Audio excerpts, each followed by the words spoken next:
Тыларыбыз көп бизде. Кыргыз элинде ошончалык элим мекеним деп сайрап жүргөн азаматтарыбызды көбүрөөк сындырып коюп жатабыз. Мен дайым ушуну айтып жаман көрүнөм. Айланайындар. Ай, өзүңдүн дейт.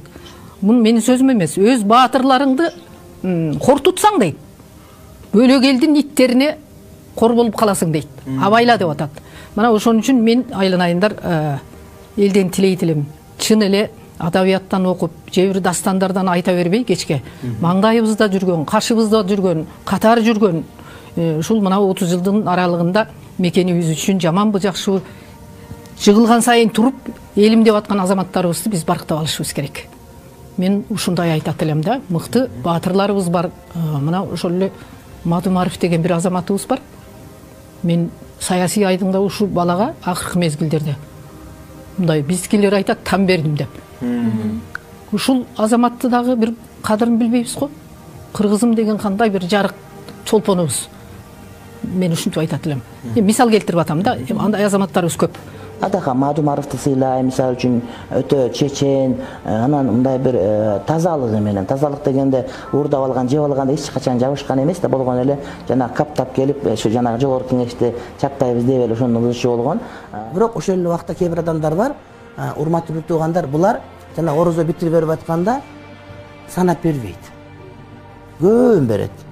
Ушул Мадумаров, жаман элдин баары жаман көргөн Мадумаров, анан элдин баары жакшы көргөн Мадумаров. Ошол Мадумаров бир жолу келип атат дагы, анан балачок орозо битирип келген мешитке келди. Жазып койгонбуз 32 сом буудайдан, 22 сом арпадан, анан 600 сом курмадан бир некеден десек айтат, ата канча беребиз деди, балам биз курманыкын беребиз деп, эң чоңун алып ошону берди атат да. Анткени ал Мадумаров. Аны биз уурдап алганын көргөн жокпуз, жеп алганын көргөн жокпуз. Только тилинен баарыбыз коркобуз. Тили аныкы жанагыдай 1000 автоматтан күчтүү мисалы үчүн да. Бирок ошондо мен айттым, дедим, балам бизге болбойт, анткени бул аты Мадумаров, урматтуу бир тууганым. Алхамдулилла намаз окуп атат. Намаз окуган мусулмандарды биз мактасак, иншалла жакшы жараша бере турган болот. Ошол сыяктуу ар бир адам өзүнүн кадыр-баркын жараша. Мына бул Адахан Кимсанбаевич Мадумаров биз экөөбүз көп жылдан бери таанышпыз. Мен бул жигитти аябай жакшы билем. Абдан патриот жигит.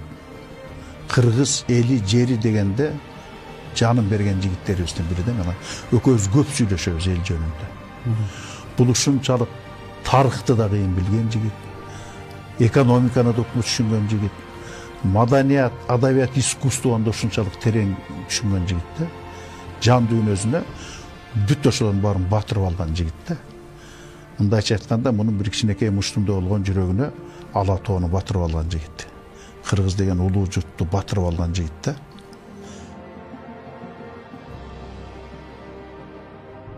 Атахан Мадумаров башкаларга караганда эң принципиалдуулугун көрсөтөт. Мен Адахан Мадумаров менен экөөбүз мындай бири-бирибиз менен ымала келип сүйлөшпөгөнү менен, бирок бири-бирибизди мындай бир аз жактырбаган кишилерденбиз деп ойлойм да, өзүм. Ал деле ушул ойдо болуш керек. Бирок анын кылган жумушун караңыздар. Депутатка партиялар өтүп алып, кылбаган жумушту Адахан Мадумаров жалгыз өзү жүрүп кылып жатат. Эч кандай трибунасы жок. Эч кандай анын тартып аткан телевидениеси жок. Элдин үнүн жеткизип, мандатсыз эң мактанычтуу жумуш кылып аткан кишиге эмне деп айтасың? Анын азыр эч бир бийлиги жок. Мен мисалы сындагыдай аны. Ал эч бир досторун кызматка коюп аткан жок. Ал бирөөнүн колун бутун толгоп, Конституциянын долбоорун түнү менен жастырып, ашырып бараткан жок. Ал бүгүн бир нерсени сүйлөп эртең чыгып башка нерсени сүйлөп аткан жок. Ал моментип ортодогу биздин өкмөттү, мамлекеттеги абалы ooрлошуп бараткан жок. Ар бир жерде ар ким топтошкон уюм баса калып, бирөөнүн үйүнүн эшигин алып келип, офисин алдында эшикти каккылап аткан жок да. Ал эмнени кылып атат? Ал кайта баягыдай эле өзүнүн күчүнө ишенип, кайрат менен күрөшкө аттанып баратат. Бул кишиге эмне деп айтабыз азыр? Президент болуп, ошол президент болгондон кийин ал ишемдик чийкилик кетип атса, анда айтыш керек да. Азыр эмнени айтабыз ал кишиге?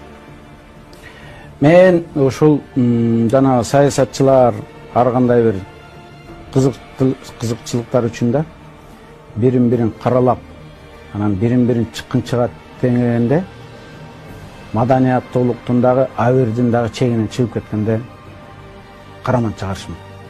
Анан ушул Мадумаровду тиги жер саткан дегенге мен деги эле кошулбайм. Анткени эми чын эле да төбөбүздө баарыбыз да төбөбүздө Кудай карап турат.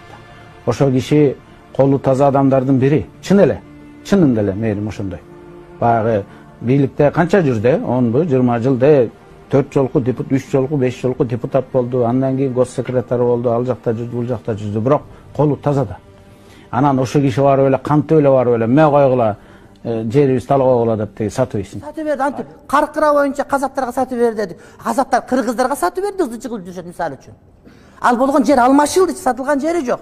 Бирок бизде саясат ушундай экен да, Мадумаров болгондо сатып бербейт эле, ошон үчүн Мадумаров бере берди, деп ызы чыгылып ачып, бирок ал берген эмес аны.